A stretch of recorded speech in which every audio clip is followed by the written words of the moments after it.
December மாதத்துக்குள்ள பாராளுமன்ற தேர்தல் வந்து நடைபெறுவது. இந்த பாராளுமன்ற தேர்தலை இப்பொழுதே சரியான முறையில கொண்டு போகணும் என்பதாக இன்றைய தினம் மிக முக்கியமான ஐக்கிய தேசிய கட்சியினுடைய கூட்டம் நிகழ்ந்திருக்கின்றது. இந்த கூட்டத்தில் பேசப்பட்ட விஷயங்கள் சஜித் பிரேமதாஸ், ரணில் விக்ரமசிங்கே ஆகியோர் இணைந்து இந்த தேர்தலை எதிர்கொள்ள உள்ளார்கள்.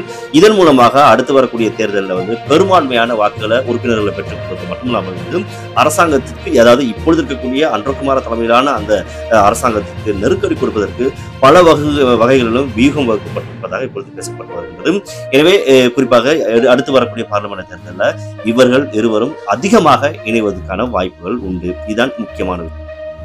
இந்த காணொலியை நேற்றைய தினம் இரவு வேளையில் உங்களோடு நான் பகிர்ந்து கொண்டிருந்தேன். எனவே இந்த காணொலியை பகிர்வதற்கு மிக முக்கியமான காரணம், நேற்று மாலை வேளையில் கொழும்பில் ஐக்கிய தேசிய கட்சியுடைய மிக முக்கியமான தலைவர்களுக்கு இடையிலான ஒரு கூட்டம் நடைபெற்றிருந்தது.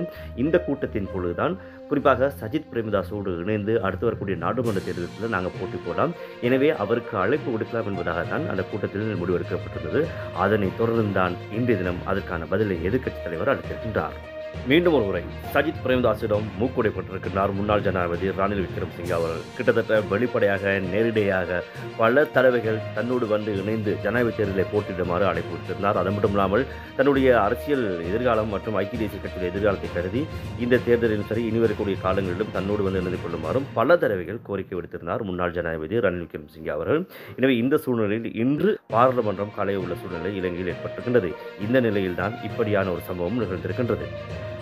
இது இலங்கையில் நேற்று தினம் மிக முக்கியமான செய்தியாக பேசப்பட்டது. ஆனால் நிலைமை இன்று அது தலைகீழாக மாறியிருக்கின்றது. எனவே அடுத்து வரக்கூடிய நாடாளுமன்ற தேர்தலில் குறிப்பாக ரணில் விக்ரமசிங்கே தலைமையிலான ஐக்கிய தேசிய கட்சியோடு நான் சேரப்போவதில்லை என்பதாக திட்டவட்டமாக அறிவித்திருக்கின்றார் மீண்டும் ஒரு முறை எஸ்ஜேபி கட்சியுடைய தலைவர் சஜித் பிரேமதாஸ் அவர்கள். எனவே எந்த விதமான ஒரு தேர்தலிலும் இனி நாங்கள் ஐக்கிய தேசிய கட்சியோடு ரணில் விக்ரமசிங்கோடு நாங்கள் போட்டு இணைந்து போட்டி போடுவதற்கான வாய்ப்பில்லை.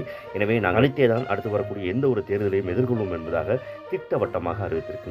எனவே அடுத்து வரக்கூடிய தேர்தலில் குறிப்பாக ஐக்கிய தேசிய கட்சி மற்றும் எஸ்ஜேபி கட்சி, என்பிபி கட்சி என்று சொல்லப்படக்கூடிய மக்கள் விடுதலை முன்னணி ஆகியன தனித்தனியே போட்டி போடுவதற்கான வாய்ப்புகள் தான் இப்பொழுது இலங்கை அரசியலில் அதிகமாக பேசப்படுகின்ற விடயமாக மாறியிருக்கின்றது. இது முக்கியமான செய்தியும்.